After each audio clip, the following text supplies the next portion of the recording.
Thank you very much. I'm very happy to be here. Maybe some of you listened to my lectures in April in CIRM, and there will be some intersection at the beginning, but the topic will be relatively different. So my goal is to construct a family of measures called Gibbs measures that are invariant under the geodesic flow of a hyperbolic surface, say, or negatively curved manifold, and to show you that these measures are not so just technical. They have very nice geometric applications. But first, I will do the construction just to show you that you don't have to be afraid from these measures, and the applications will come later. So the framework is the following. So let's say we will consider S a hyperbolic surface and its unit tangent bundle T1S. S is the quotient of the hyperbolic disk by a discrete group, and so the unit tangent bundle is also the quotient of the unit tangent bundle of the hyperbolic disk by a discrete group. And we will study the geodesic flow.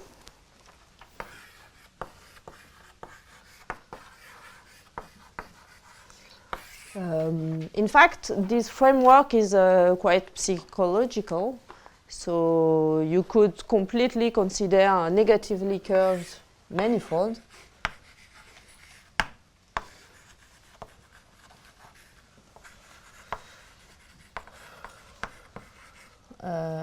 of any dimension,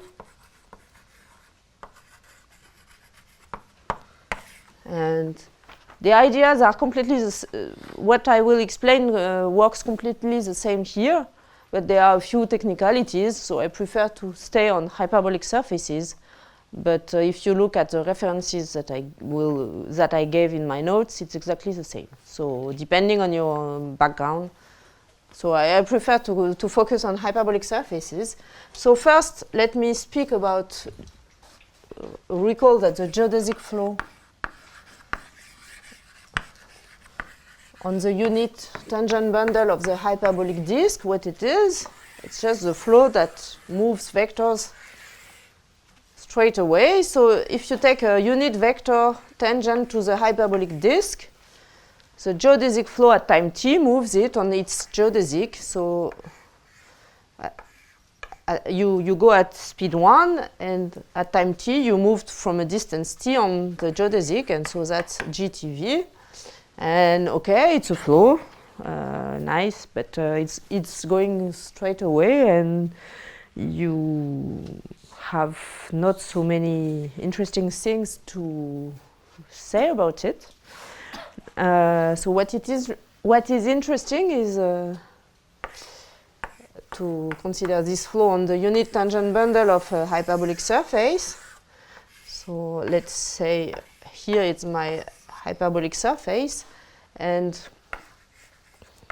if I take a vector v and I move on, the geodesic flow moves v along its geodesic, and this is since more than a century, it is a typical example of a chaotic hyperbolic flow, another flow. So it has many chaotic features. And the existence of the measures that I will construct is I will not detail this aspect, but it's a way to explain to show these chaotic features. Okay, so that's my dynamical system. I will need some tools that I introduce now. So the BMAN cocycle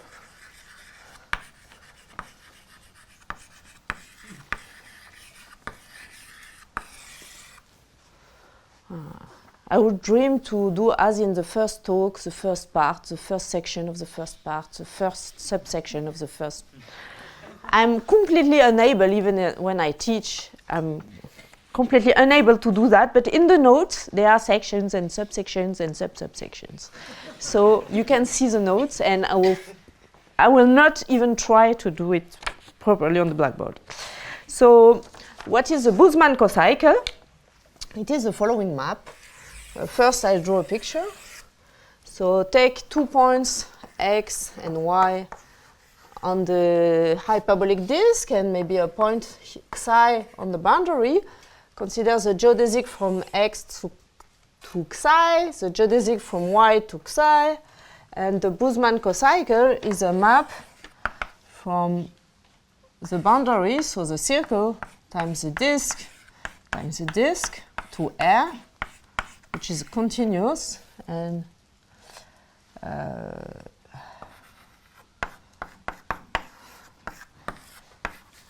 the definition,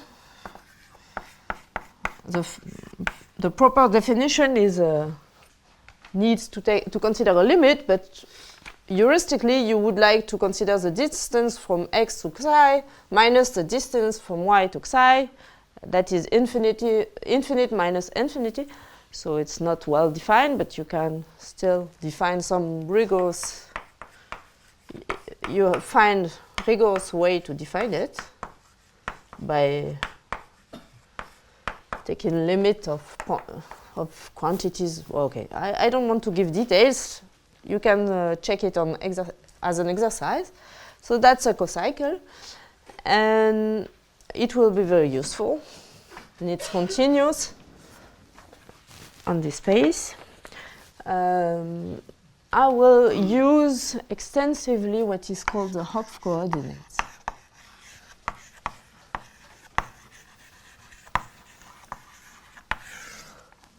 So the unit tangent bundle of the disk, on this unit tangent bundle you have very nice coordinate. Take a unit vector, consider the geodesic that it defines. It has 2 endpoints in the boundary on the circle, and you can find a real parameter telling you where you are on this geodesic. And then you have a homeomorphism between the unit tangent bundle of the disk and the boundary times the boundary, okay, minus the diagonal because the 2 endpoints are different, minus the diagonal, times R. And this homeomorphism, you take a vector, you send it to, okay, these 2 endpoints and a real parameter. In fact, there are several, there is no unique, there is several ways to define such a homeomorphism. There is no unique way to do that, because there are several ways to do it reasonably. But my choice is the following. You look at the Boozman cocycle with psi is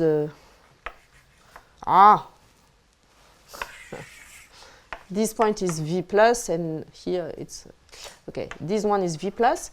So you consider the Boozman cocycle at the V plus.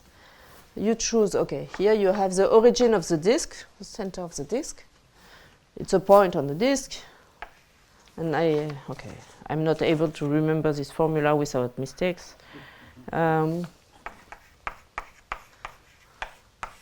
Okay, pi is the map from the unit tangent bundle of the disk to the disk, sending a vector to its base point.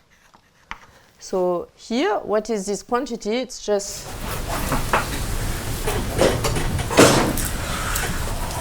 this is a level set of a Boozman function, and you are just considering this sign distance. You consider the difference of the distance from V to V plus and from O to V plus. That's this Boozman cocycle. And why are these Hopf coordinates interesting? They are extremely relevant to study the geodesic flow.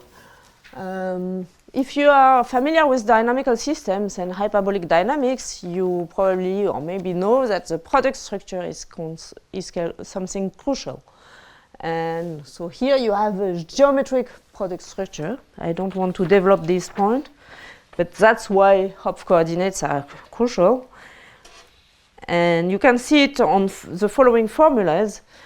In these coordinates, if I consider the action of the geodesic flow, GTV is sent to, okay, if the vector V has coordinates V minus, V plus, and tau of V, then GTV has coordinates V minus, V plus, and tau of V plus T. So the action of the geodesic flow becomes a simple action by translation on the real coordinate. That's a way to say that these coordinates are useful. But as our dynamical system is interesting on the unit tangent bundle of the hyperbolic surface S and not the hyperbolic disk here, we have to understand the action of gamma. So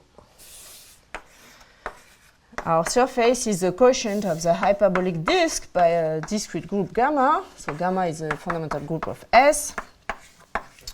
And you have to understand how gamma acts on these coordinates to make them useful. And so the action is the following.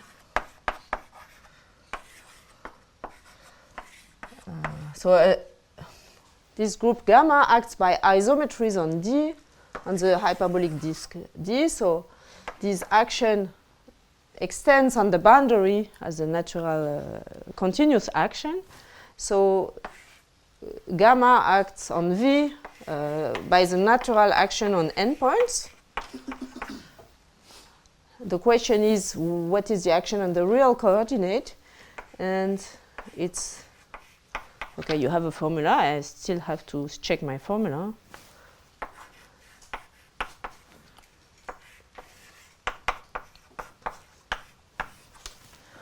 As an exercise, you can check if my formulas are correct. It should be.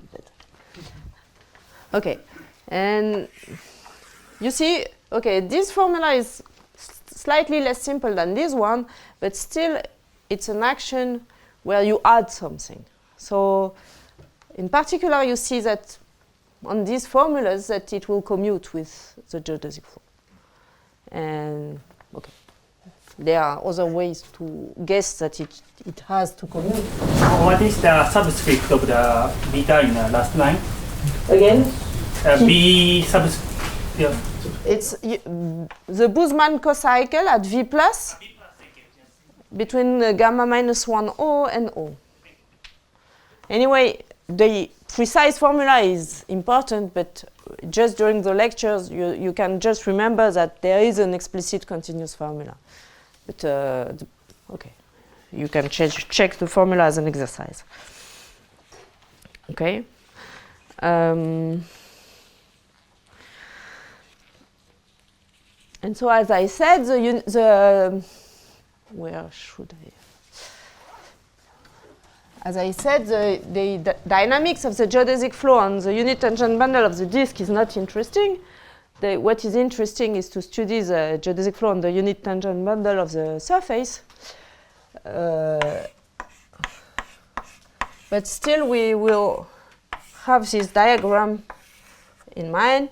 So the unit tangent bundle of the surface is the quotient of the unit tangent bundle of the disk by the group gamma.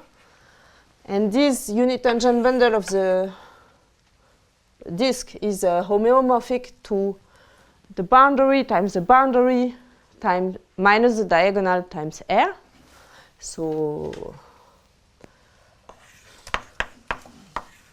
I will maybe forget sometimes to speak about the diagonal, but you should remove it. So this homeomorphism, I will call it H for Hopf coordinates. Okay, and now I want to speak about important invariant measures for the geodesic flow. And if I want to study an invariant measure here for the geodesic flow, that is a measure here. What is an invariant measure? Maybe you need to see the formula. So it's a measure on the unit tangent bundle that satisfies the fact that if you integrate a function phi composed with the geodesic flow,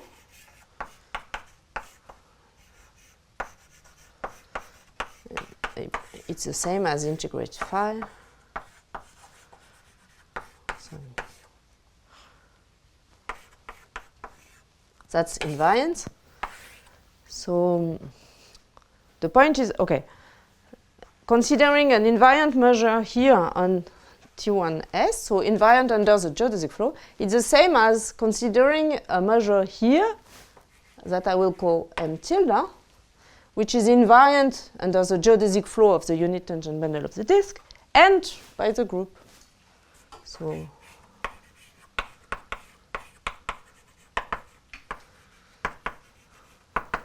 okay, and I think I put it on as an exercise on my notes, but it's just an exercise to check that you understand what are the objects. Having an invariant measure here or an invariant measure under the geodesic flow and the group here, that's the same. Okay, and now through this homeomorphism, it's the same to have a measure here on this space, which is invariant. So under the geodesic flow, and I call it still GT, and invariant under the group. But as I said, the geodesic flow acts by translation on the real coordinate. That's dangerous. Okay. It acts by translation here. So as an exercise, you can see that having a measure here, which is invariant by the geodesic flow and the group, it's the same as having a measure on S1 times S1 minus the diagonal, which is invariant under the group. Because, okay, that's an exercise that maybe you should have done in a course of integration theory. The only invariant measure, translation invariant measure on the real line up to normalization is the Lebesgue measure. It's dt. So this measure has to be of the form a certain measure here on this space times dt, where this dt is the Lebesgue measure on R. Okay, and this measure C is called a geodesic current, and C is a geodesic current. By definition, a geodesic current is a measure on this space which is gamma invariant. It's a definition. Okay, it's not completely true for geometers. Sometimes they consider geodesic current as measures that are symmetric, but okay, forget it if you. It's not important. So my diagram should be larger, but that's very important to realize that, okay, speaking about invariant measure here or speaking about geodesic current here, that's the same. Okay, that's just a change of view, of point of view. Okay, and so I told you that my goal in these lectures is to construct a family of invariant measures called Gibbs measures that have many applications in geometry. And so to construct these measures, in fact, I will construct geodesic currents here and then consider the geodesic currents times dt. Coming back by Hopf coordinates and taking the quotient by gamma, I'll get my measure here. Okay? And so the most natural, naive idea, okay, you have a product space, you want to construct a measure, an invariant measure by the group on the product space, and the group acts diagonally on this product space. So the naive idea would be to produce a gamma invariant measure here, and to take the product by itself, and then you get my invariant on the product. And that's a very classical exercise in the topic that I put also on my notes. That is that you cannot, as soon as your group is not stupid, as not too small, as soon as your surface is reasonably compact, there is no invariant measure here. Okay. So this idea is a good idea, but it's too naive. Maybe at the beginning in math, one is sad because one thought to have a good idea, it does not work, so one feels stupid, but that's all the time like that in math. So the good ideas sometimes do not work. That's life. So, okay, 1 point. There is a question of normalization.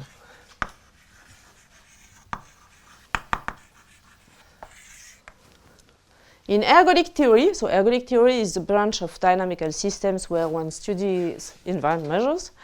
One prefers to study invariant probability measures. So the total mass is 1.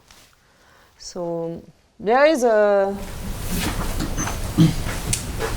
to have a probability measure, to be able to have a probability measures, even by normalizing, you have to have a finite measure. So to have a finite measure is not completely trivial, except in one case. I will assume that in my lectures, to be sure to avoid problems, I will assume that S is compact. If S is compact, then I will consider always M, my measures will be invariant probability measure.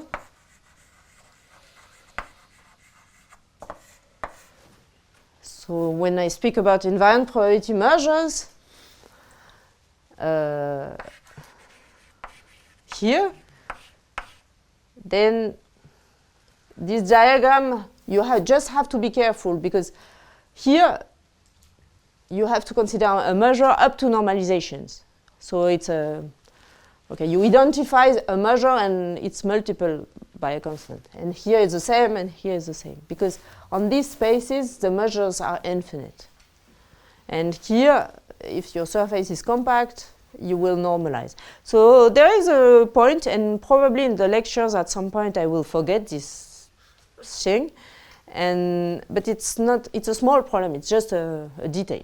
So if you find something unclear on these questions of normalization, it's probably because I forgot to say something, but okay. And yes, so in my lectures, I will always assume S to be compact, but in my work, S is far from being compact. So, but okay, it's just easier to be sure to say some correct things. Okay, so that was probably the first subsection of the first part, and now I will begin the construction. Okay, so I try. So I will speak about the Patterson-Sullivan, say Gibbs construction.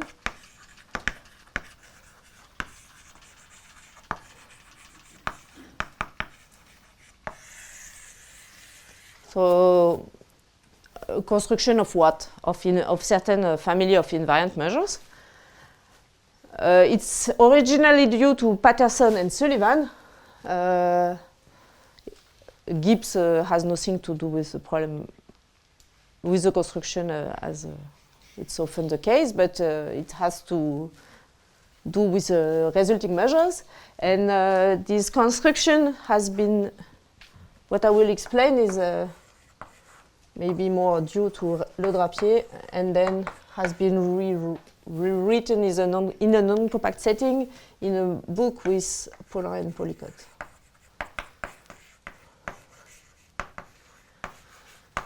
In a non-compact setting. And for those who know this construction, I will try to say in my last lectures that there are some differences in these papers, and I will discuss this in the last lectures. So,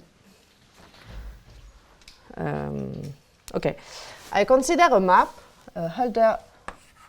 So,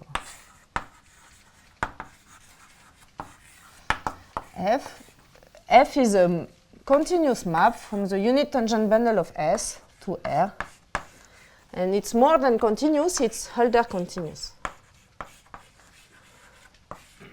Hölder is a little bit weaker than Lipschitz. It tells you that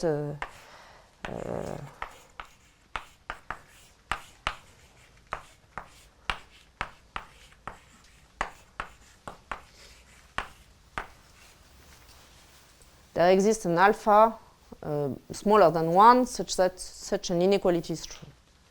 It's relevant just for V and W close because, okay. So it's a little bit more than continuous and it's a little bit less than Lipschitz, okay?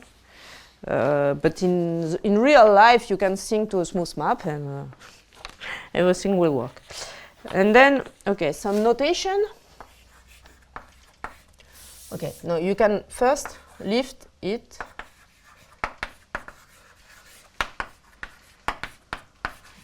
Sorry, what was the name of the polycut? Again? What was the name of the polycut? What polycut? Her name. Paulin, polycut. And you. Sorry. Yeah, that's me.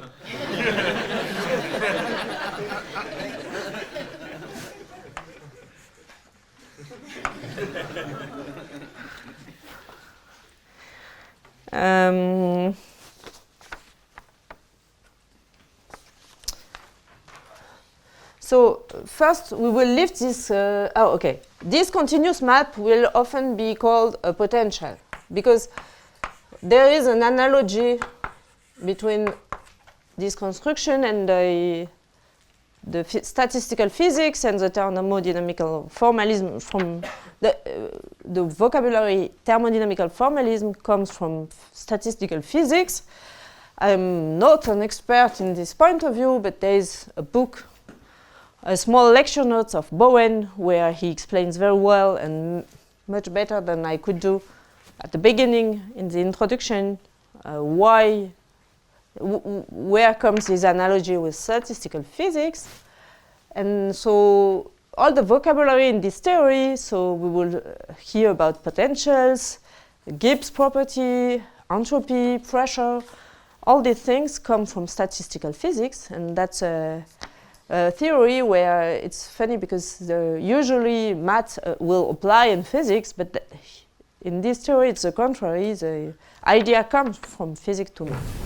Okay. So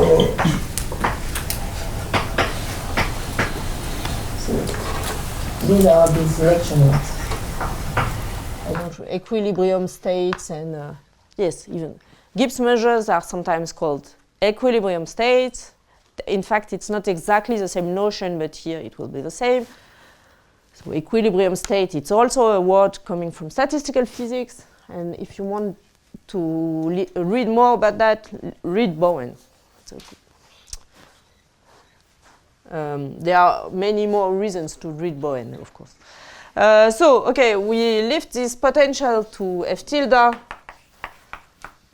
from the unit disk to the unit tangent bundle of the disk to R, and F tilde is then a gamma invariant map. Okay.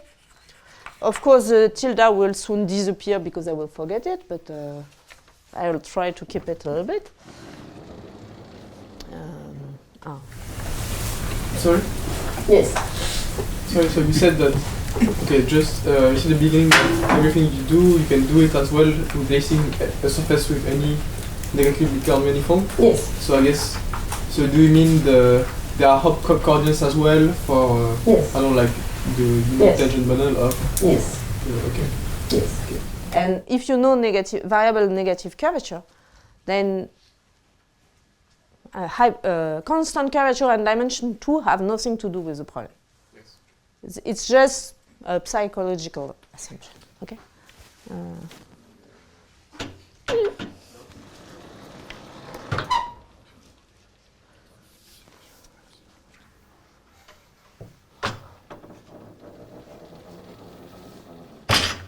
I can repeat it. I just assume to be on a compact hyperbolic surface because some of you don't know what is a manifold of variable negative curvature, and maybe if I could assume that compact hyperbolic surface is a common knowledge here. It's just the only motivation to speak about hyperbolic surfaces. Okay. And I cited Le Drapier, and the paper of Le Drapier, the title is Structure au bord des variétés à courbure négative, so boundary structure of negatively curved manifolds. So, okay, I lost. Sorry, and when you say negative, it's strictly negative. Yeah. Okay, I assume to be in a compact world, so negative is negative, and then it's strictly negative. And if you are in a non-compact setting, you have to assume that depending on what you are looking. It's comment on dit prudent en anglais? Prudent? Yeah. Okay, it's more prudent to assume that the curvature is pinched between two negative constants. The lower bound is not always necessary, but I don't remember exactly where it's necessary or not. And there are some problems where it's useful in the non-compact setting to assume that the derivatives of the curvature are bounded also. And if you have that, that's great. Okay. But you can also consider that all these problems are already interesting in constant curvature. So, in the non-compact setting, I mean. Okay, so I have this potential. When on the disk, if I consider A, B 2 points, the integral from A to B of f, by definition, it will be the integral from 0 to the distance from A to B of f of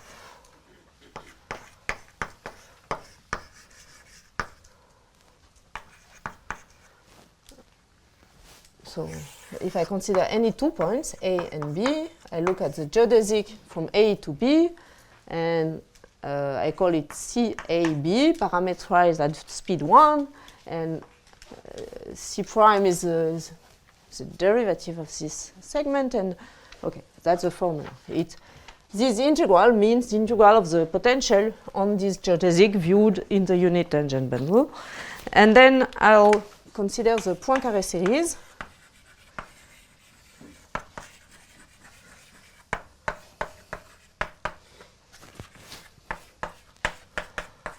By definition, is the sum over all elements of gamma of exponential minus s times the distance from O to gamma O plus the integral from O to gamma O of f.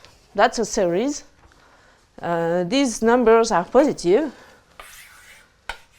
And as an exercise, first, define the critical exponent.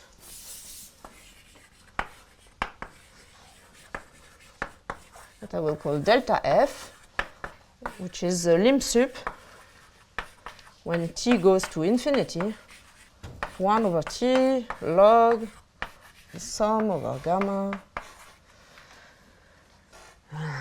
such that the distance from O to gamma O is between t and t plus 1 of the exponential of the integral from O to gamma O of f. I can define this quantity, and as an exercise you can check that this critical exponent is indeed the critical exponent of this series, meaning that P, this series, is finite when S is larger than delta F and is infinite when S is strictly smaller than delta F. And then if you are well conditioned as a mathematician, you should ask what happens when S equal to delta F. I will say it in a minute. So that's the Poincaré series, and then what should I keep? Or okay.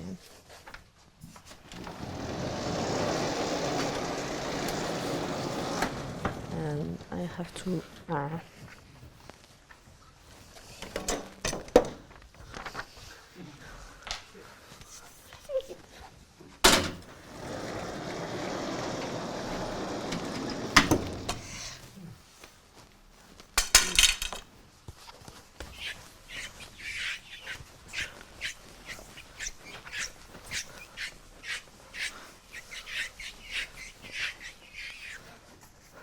I know that some geometers are afraid from this construction, that's why I put some details on it.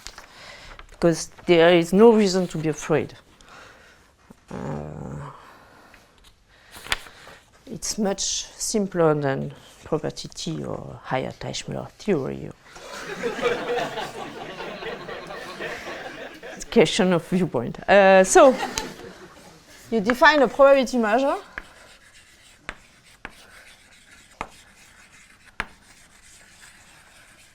Say nu fs on D, but D is included in D bar, which is D union the boundary. Okay, this is compact. That's why it's good.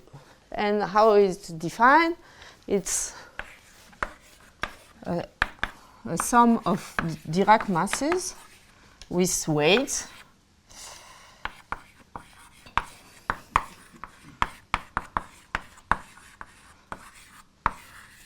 There are too many delta, so my Dirac mass is called D, large D.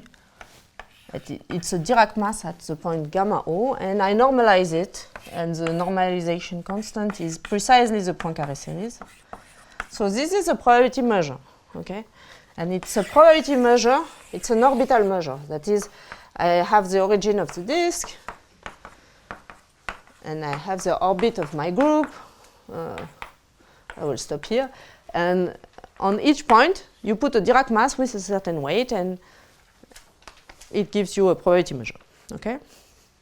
And okay, for the moment, here S is strictly larger than delta F, so that the denominator is finite. And now you take a subsequence, Sn converging to delta F, and that's basic measure theory. As the G bar is compact, you can, the set of invariant probability measure on D bar is compact, so you can extract subsequences without ultrafilters. I do it just once, so I don't need any ultrafilter for the moment. And so I can assume that nu f Sn converges weakly to nu f. Okay. And nu f is a probability measure on D bar, okay? But now comes the great Patterson trick. So that's a wonderful trick, which is written in a paper of Patterson. Yeah, I think it's 766. It's a paper at Actamat. Okay, if some of you work with such constructions, please don't write the Patterson trick in your papers by believing that you simplify it's extremely well written in Patterson's paper. So you don't need to rewrite it by thinking that you simplify anything, okay? Please read the Patterson. Okay. I will not cite names, but many people rewrite it not so nicely. Read the Patterson's paper, it's great. And so I put it on my notes exercise, read Patterson trick in the paper of Patterson. So you can assume, the point is that you can modify slightly P into P tilde. You change really almost nothing, and keep the same critical exponent and most asymptotic property.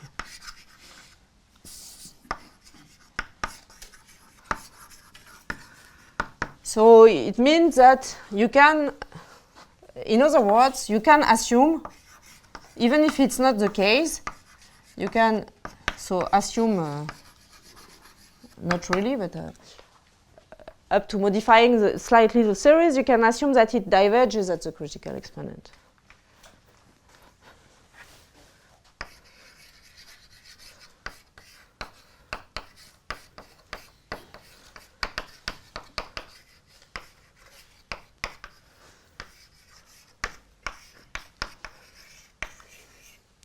And that's not purely technical, because look here.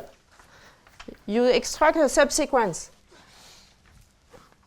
And when Sn goes to delta f, if you know that the series diverges at the critical exponent, then these will explode. Okay? And so you have your measure, which is a sum of Dirac masses with weight. And then, okay, take any compact set in the disk. And look at the mass of these measures. Okay, you have, in the compact set, you have a finite number of points of the orbit, and then they have, okay, these weights are essentially bounded because Sn goes to delta f, okay? So these are continuous and bounded, but the denominator explodes. So dividing by infinity gives you 0, okay? So the measure of any bounded set in the disk goes to 0. So at the end, I just go fast, but so that's an exercise. If you assume that the series diverges at the critical exponent, the measure nu f is supported on the disk. I gave the argument, but I didn't write it. You can write it. You mean that's sorry. Yes. Precisely, yes. Thank you. Okay. And then I begin late. 36. Wow. Okay. So I should go a little bit faster.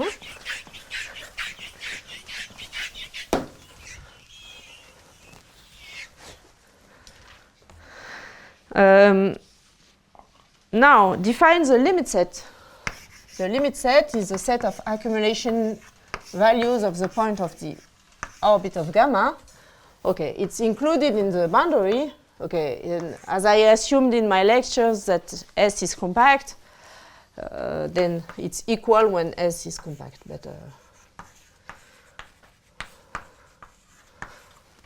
so for those who are interested in the non-compact setting, you can also prove as an exercise that by definition it's a limit measure of orbital measures, so it will be supported on the limit set.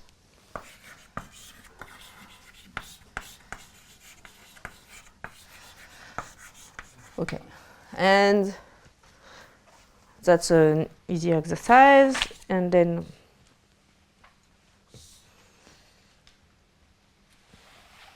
okay, now I need to define cocycles that are a generalization of Boozman cocycle. So just to like support the mu f is exactly the same as that, no matter what f we choose. It has full support. It has support the full limit set, but it will be a corollary of what I will explain in a minute. So define the following cocycle: rho f on S1 times d times d. Okay.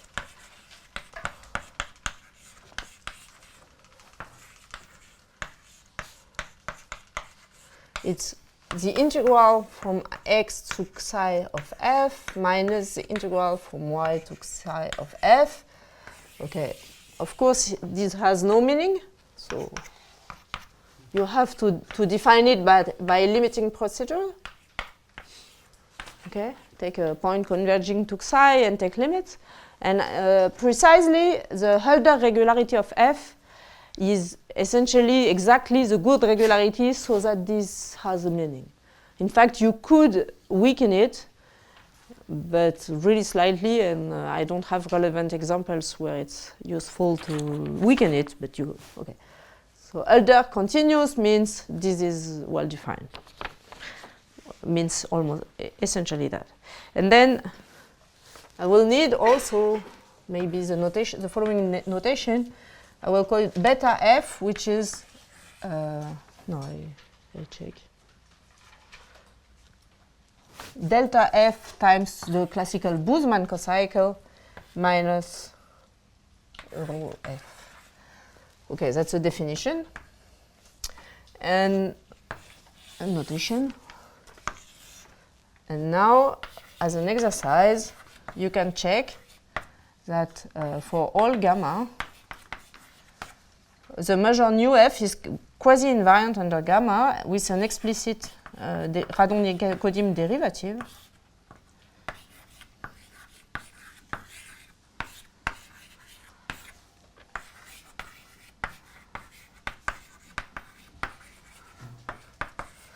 And the derivative is, the problem is I cannot read anymore.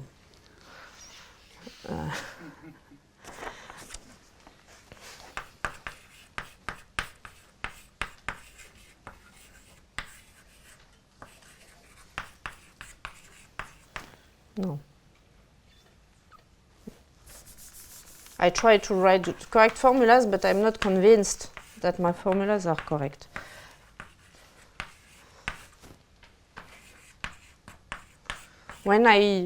In my published papers, the formulas are correct, but I must say that in my lecture notes, I'm not. Maybe there are problems of science. I must admit that I didn't check. But once again, okay, you can check as an exercise what is the correct formula, and what is important is that a correct explicit formula exists, that it's continuous, and that you can check it as an exercise. Okay, so these measures are quasi-invariant, and now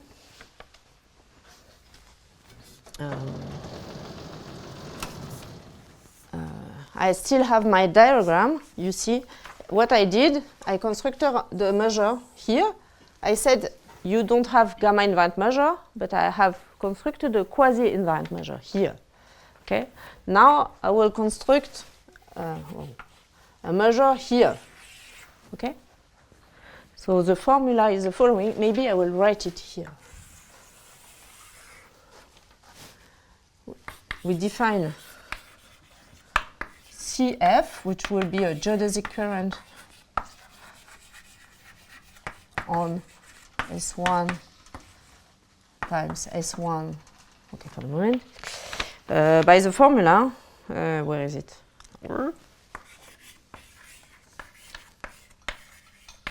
It will be essentially the product of these measures, but with some. Once again, the important thing is that the formula exists, that it's explicit, that you can check it as an exercise. And I don't know where it's written.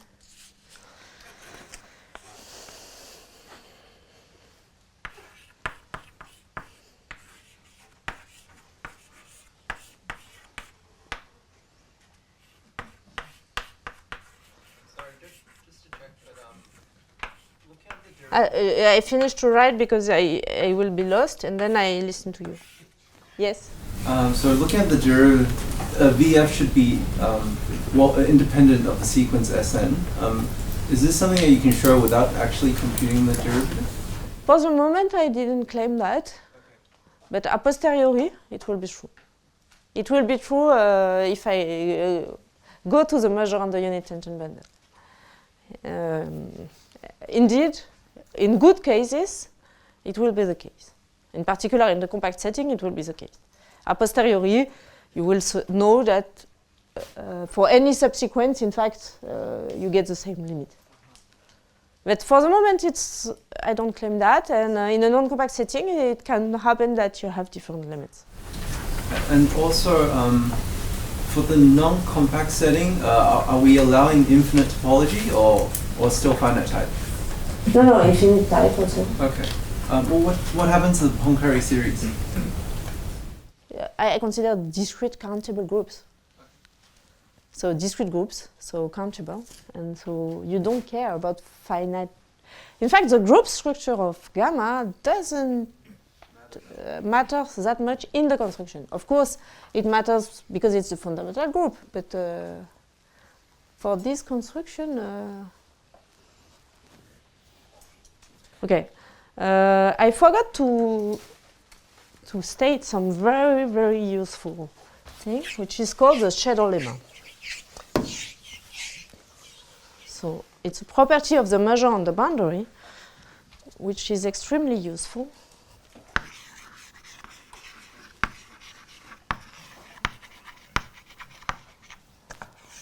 So it's okay, the historical version is due to Sullivan, and then you have many different versions, but as the proof is the same, I prefer to keep only the name of Sullivan. So a shadow, first a definition, a shadow is a shadow, so you consider you are on the disk, imagine you have a source of light at X, you have a ball here, of radius r, and the shadow of the ball on the boundary is the set of points psi on the boundary such that that are in the shadow of this ball if the light comes from X. So that means the geodesic from X to psi intersects the ball. It's really a shadow, and as I guess Sullivan was in France, and so it's called with an O for ombre in French. Or maybe, no, so why? So it's a set of points psi such that the geodesic from X to psi intersects the ball of radius r at Y. And what is a Sullivan shadow lemma? It tells you that it comes really from the construction of nu f. Yes, the formula is here. Really from this formula, you get, and the quasi-invariance property, you get the fact that the shadow, the measure nu f of the shadow viewed from O of a ball at the point gamma O and of radius r for some r is essentially up to constants exponential minus delta f, the distance, plus the integral from gamma O to gamma O of f.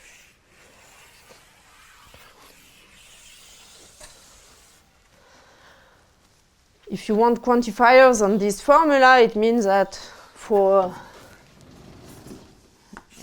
all r large enough, there exists a constant CR larger than 1, such that this quantity is smaller than CR times that and larger than 1 over CR times that. It's in the notes. I'm sorry, I cannot write everything in details. And this will be extremely important. Okay, now. What is that in the expression of the geodesic current? What's the x point? Ah, good remark. It's any point on the geodesic from psi to eta. As an exercise, you can check that it does not depend on x. But okay. And now, as an exercise, you can check that it is a gamma invariant measure.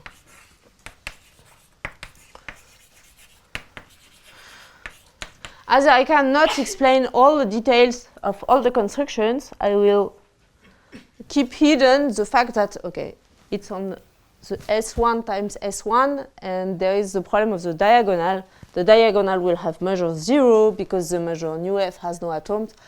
But okay, I don't want to deal with this problem, but it has to be dealt with, but I don't consider it. So I have my geodesic current here, CF. Okay, maybe I can.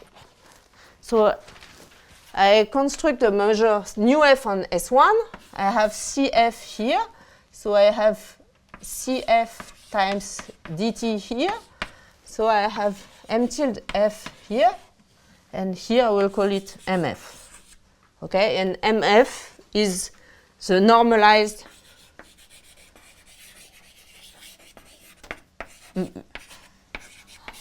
measure. That's what I did for the moment. And now, that's time is terrifying. What I wanted to say about this measure,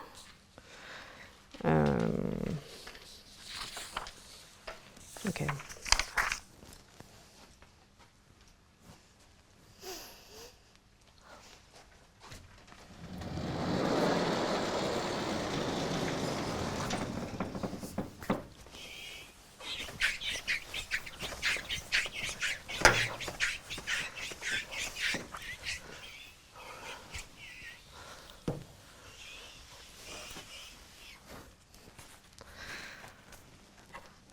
So first I need to define what is a dynamical ball.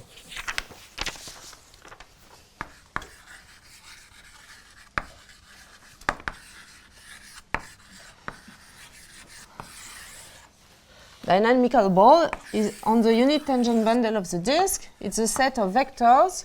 So take a vector v.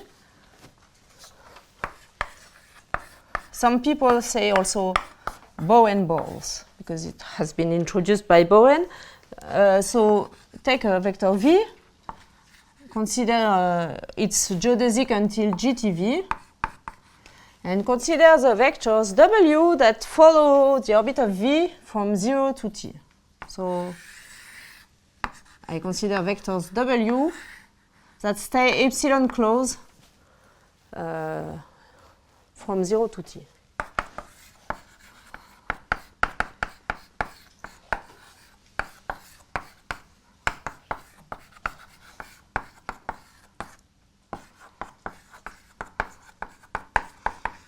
As an exercise, in fact, it's a painful exercise, but it's the intuition is clear. It's a vector is in the dynamical ball if the W plus is in the shadow viewed from here of a certain ball here, okay, and the W minus is in a shadow viewed from here of a certain ball here. Okay, you can believe to it, and that's true. That's just painful to show properly, but we showed it properly in our book with Paulin Polycop. So that as an exercise, you can find which page it's proven. I didn't find yesterday night. I was too tired. And I know that we proved it and that it's painful, but easy. Okay. So it's a product of shadows, and you see our measure MF comes from M tilde F, which is essentially CF times DT, and CF is a product nu F times some formula that I don't want to detail, but that does not play a role. And nu F satisfies a shadow lemma. And putting everything together, you just don't have to think. You put everything together, and then you get that the measure of a dynamical ball satisfies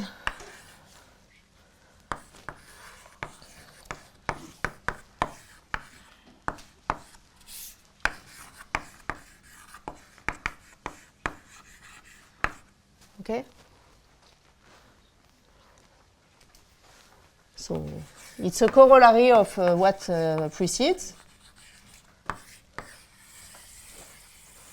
And that is the Gibbs property. And what is important is that it's true for every V.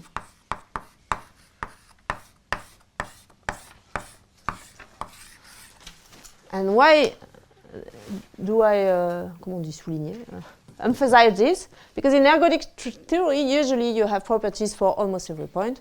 And here it's for every point. And that's extremely important. And many, many properties will come from this for all V and not for almost every V. Okay, that's extremely important. And now I see, I don't look at Fanny, but maybe I will take 1 minute. No?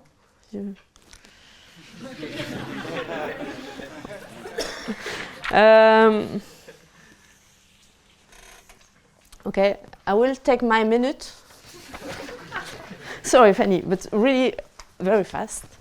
So the point on these measures is that you can prove many, many things. So it's a theorem due to many people. So okay, as I don't have time.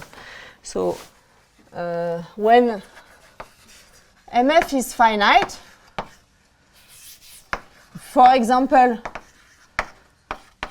when the surface is compact, it's always a case, then it is ergodic. It's mixing. If you don't know what it is, I will not use it. It's in compact hyperbolic surfaces, it's exponentially mixing. That's very hard theorem, and that's the only place where hyperbolic surface is useful. It satisfies the Gibbs properties that I just stated.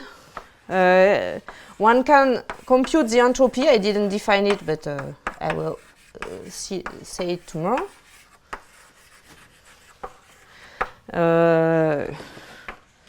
And okay, I stop here. And there are many, many more properties, but okay, I stop.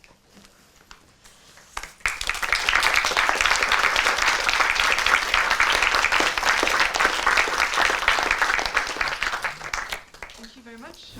Is there any quick question? Just as a sanity check, the Bowen-Margulis measure corresponds to the case that F equals 0 or constant is the same. Adding a constant does not change the function. You said that you used the hyperbolicity for exponential mixing? That's so all. variable negative curvature, that's not true?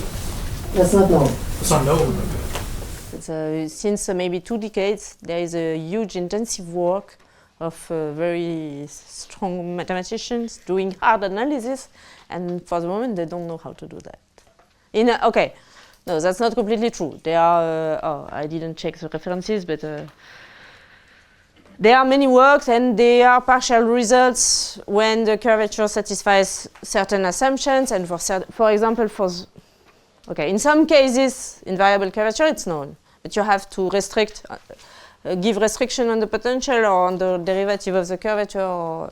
It's not known in this generality on any variable curvature compact manifold.